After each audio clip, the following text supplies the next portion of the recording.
Quelle est la différence entre l'attachement et l'amour? On a tendance à dire qu'on aime les personnes qui nous sont proches, mais en fait, on se trompe, car on est attaché à elles. On rencontre quelqu'un, qu'il s'agisse de quelqu'un de notre famille, des amis, ou quelqu'un avec qui on a une relation de couple, puis on a tendance à exagérer ses qualités et à minimiser ses défauts. On pense à ce que la personne pourra nous apporter dans notre vie, et on développe des attentes envers elle. Si on est en couple, on s'attend à ce que la personne soit aux petits soins avec nous, qu'elle sache toujours nous comprendre, qu'elle se comporte de telle ou telle manière. De même avec nos amis ou notre famille, on a des attentes envers les personnes, et ces attentes font qu'on peut ensuite être déçu ou en colère quand les personnes ne répondent plus à nos attentes. La déception apparaît quand on se rend compte de ce qu'est vraiment la personne à qui on est attaché, sans les attentes qu'on avait projetées sur elle. Alors souvent, des couples se séparent parce qu'ils trouvent que la personne en face d'eux a changé. Mais en fait, ce n'est pas vraiment la personne qui a changé, même si nous changeons tous un petit peu de jour en jour, mais c'est la vision que nous avions de la personne qui a changé. Car au début, quand on rencontre quelqu'un, on a tendance à l'idéaliser. On pense que la personne est de telle et telle façon, et on pense que c'est une réalité qui ne changera jamais. Au fur et à mesure, on apprend à connaître réellement la personne, et on se rend compte qu'elle n'est pas comme on le pensait. On est donc déçu ou en colère, et on se sépare car on se rend compte qu'elle ne répond plus à nos attentes. Mais si le problème n'était pas le comportement de la personne, mais plutôt nos attentes vis-à-vis d'elle. Car si on reprend l'enseignement de Bouddha, tout est impermanent et l'ego n'a pas d'existence autonome et permanente. Comment pourrions-nous alors demander à quelqu'un de ne jamais changer et de correspondre à l'image erronée que nous avons d'elle? Aimer vraiment quelqu'un, ce n'est pas lui attribuer des qualités qu'elle n'a pas. Ce n'est pas non plus nier ses défauts et s'attendre à ce qu'elle puisse répondre à tous nos besoins ou à toutes nos envies. Aimer quelqu'un, de manière bienveillante, c'est prendre en compte la première noble vérité que nous a enseignée Bouddha. Tout est souffrance. En comprenant cette vérité, la vérité de la souffrance, nous pouvons comprendre que tout le monde souffre et que tout le monde recherche le bonheur. Même les personnes qui font des choses horribles dans leur vie le font car elles recherchent le bonheur. Car nous sommes tous naturellement amenés à faire des choses qui nous paraissent agréables et à nous éloigner de ce qui nous paraît désagréable. Si nous comprenons que tout le monde souffre, alors nous pouvons ressentir de la compassion pour tout le monde. Et cette compassion pour tout le monde peut nous faire vraiment ressentir de l'amour qui sera bienveillant pour tout le monde. Car si tout le monde souffre, alors je ne peux demander à une autre personne d'être la cause de mon bonheur. Je dois essayer de m'extirper de la souffrance pour être la cause de mon bonheur. Et je dois ensuite essayer d'aider les autres en n'étant pas une cause de souffrance pour eux et en les aidant à devenir eux-mêmes la cause de leur bonheur. Mais cela n'est possible qu'en laissant de côté notre ego et en n'attendant rien des personnes que nous aimons. Tout le monde souffre, donc je peux avoir de la compassion pour tout le monde.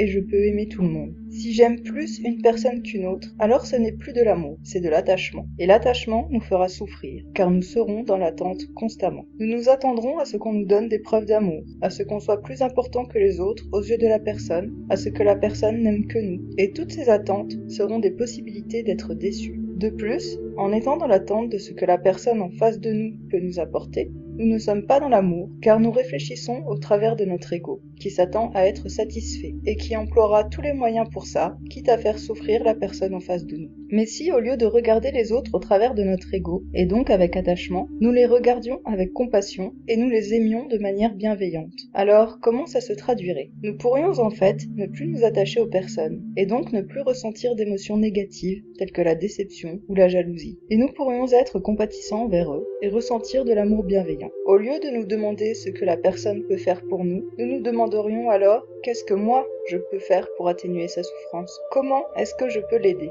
Aimer quelqu'un, ce n'est pas choisir quelqu'un qui nous plaît pour son physique et ensuite essayer de le faire correspondre à ce qu'on pense que la personne devrait être pour nous rendre heureux. Aimer réellement quelqu'un, c'est ressentir de la compassion envers la personne en comprenant que, comme tout le monde, elle souffre, en voyant vraiment qui elle est, avec ses qualités mais aussi avec ses défauts, et en acceptant à la fois ses qualités et ses défauts.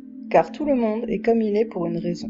C'est notre karma et nos expériences antérieures qui créent ce qu'on appelle notre caractère. Si quelqu'un nous fait souffrir, il ne le fait pas uniquement pour nous faire souffrir. Il le fait principalement car il a besoin de faire ce qu'il fait pour moins souffrir. Car nous recherchons tous comment moins souffrir et comment éviter la souffrance. Il n'est pas possible d'éviter la souffrance, puisque tout est souffrance, mais cette illusion que nous pourrions éviter la souffrance et qui vient de l'ignorance, c'est exactement ça qui nous fait souffrir. Nous allons tous mourir un jour, et pourtant on passe notre vie à essayer d'oublier que c'est une réalité. On passe notre temps à nous dire que ce sera différent pour nous ou pour notre famille, comme si la mort n'arrivait qu'aux autres, comme si la souffrance dans un couple n'arrivait qu'aux autres. Mais si, dans une relation, les deux personnes sont focalisées sur elles-mêmes, alors comment pourrait-il y avoir de l'amour ? Comment peut-on rendre heureux quelqu'un quand on souffre que cette personne ne nous apporte pas ce qu'on estime mériter ?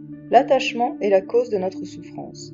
Et en souffrant, nous faisons souffrir les autres, car nous sommes tous reliés par l'interdépendance. Si nous comprenons ça, alors nous comprenons qu'il ne sert à rien de s'attacher, et qu'il ne sert à rien d'attribuer des qualités à quelqu'un s'il ne les a pas. Il ne sert à rien non plus d'attendre quelque chose de quelqu'un, car c'est la meilleure façon d'être déçu. Si nous voulons vraiment aimer quelqu'un, alors nous devons aimer tout le monde, car rien ne nous sépare des autres, et tout le monde souffre. Comment pourrions-nous alors choisir quelqu'un que nous aimerions de manière plus forte que quelqu'un d'autre ?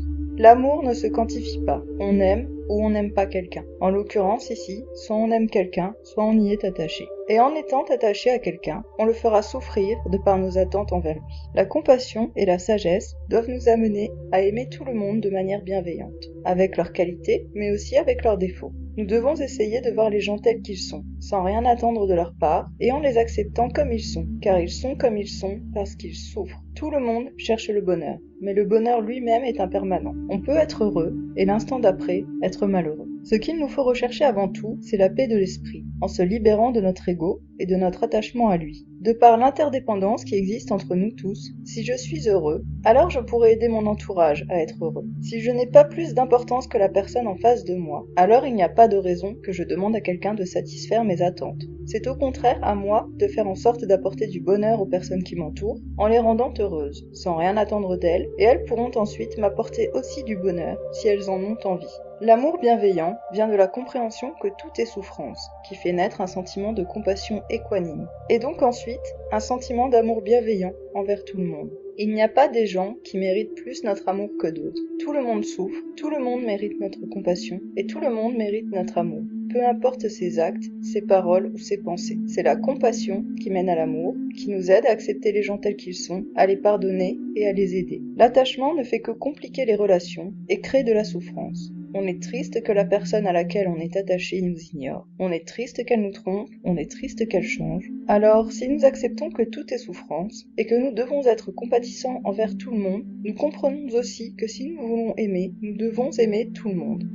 Attention, il ne s'agit pas non plus de cautionner tout et n'importe quoi, et de prendre l'amour bienveillant comme prétexte à faire souffrir des personnes. Car même si on aime tout le monde de manière équanime, si on se lance dans une relation amoureuse par exemple, on ne va pas justifier de tromper la personne sous prétexte qu'on aime tout le monde. Il faut au contraire essayer de comprendre de quoi la personne avec qui nous sommes a besoin. Et si la fidélité est un de ses besoins pour ne pas souffrir, alors par compassion envers elle, nous pouvons tout à fait rester fidèles et créer un couple à deux, même si on comprend que nous n'avons fait que choisir quelqu'un que nous pourrions potentiellement aider de manière plus intime parmi toutes les personnes que nous aimons. La compassion nous aide à laisser de côté notre ego et à ressentir vraiment de l'amour pour tout le monde. Et en ressentant de la compassion et de l'amour bienveillant, alors l'attachement n'aura plus sa place dans nos relations, car nous ne pouvons pas demander à quelqu'un qui souffre de nous rendre heureux. C'est à nous de créer notre propre bonheur dans notre esprit, en nous affranchissant de l'importance de notre ego et en pratiquant la compassion, qui nous mènera tout droit vers l'amour bienveillant. Thich Nhat Hanh a dit « Les enseignements sur l'amour délivrés par Bouddha sont clairs, scientifiques et applicables. L'amour, la compassion, la joie et l'équanimité constituent la nature même d'une personne illuminée. Ce sont les 4 aspects de l'amour véritable qui se trouvent en nous et au fond de tout le monde.